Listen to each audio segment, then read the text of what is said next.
Hi friends, nagawa po ako ng bread with corn. Mayroon po tayo ditong flour, all-purpose flour.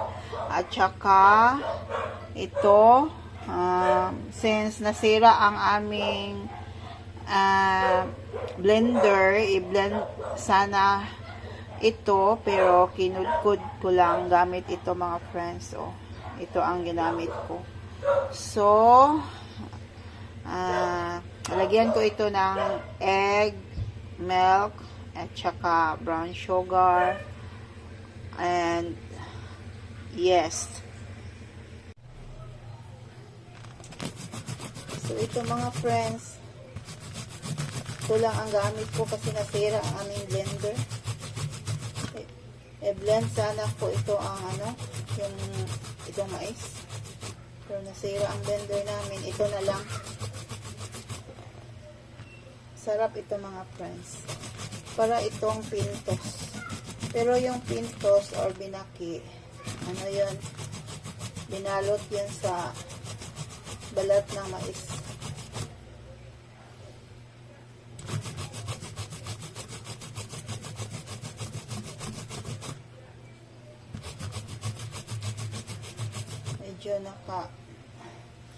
Medyo mangalay ang ating mga arms dito.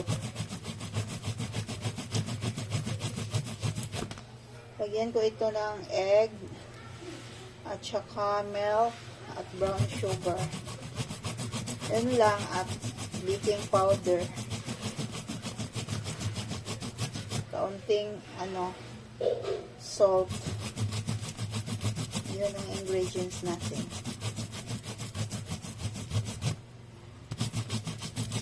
Patikim na ba kayo nito mga friends? This is my own version bread na may mais. Marunong ako mag-experiment. Basta makakain lang. Let's go!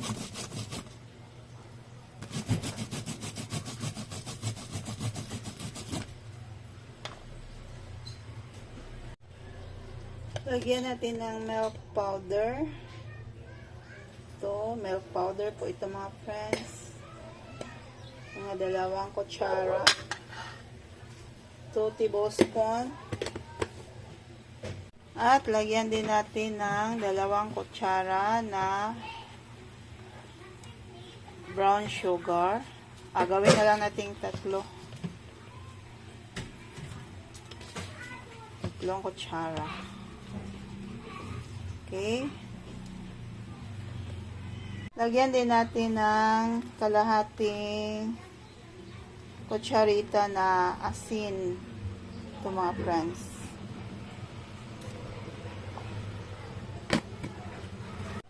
And we will add 1 teaspoon of baking powder. And we will add 2 pieces of egg.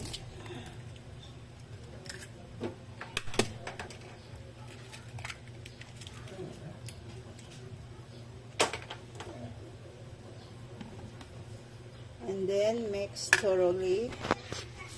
I-mix natin mga friends.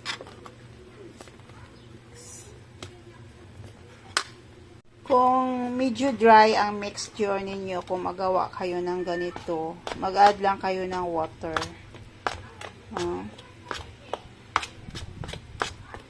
Pero itong sa akin, okay na. Hindi na ako mag-add ng water. So, i-transfer natin dito ang ating mixture.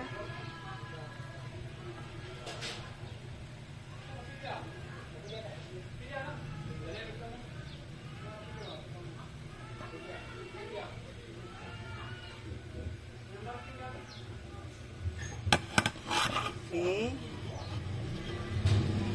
Lagyan natin mga friends ng kaunting oil. Yan lang.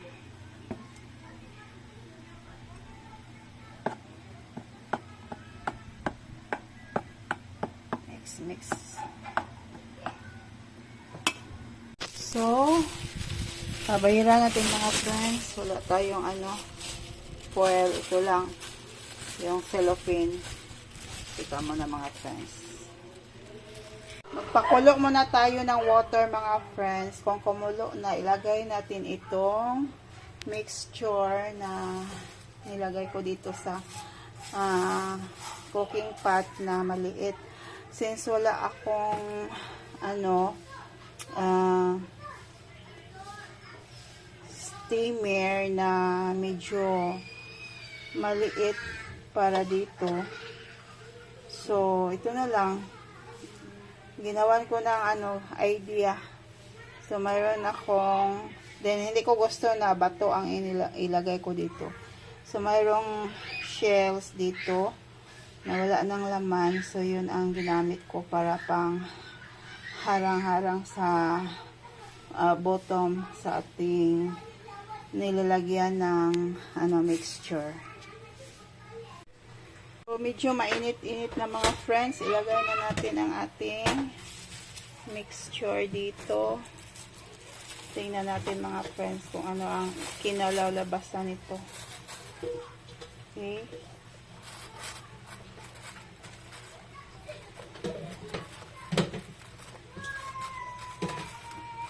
Diskarte tayo mga friends kasi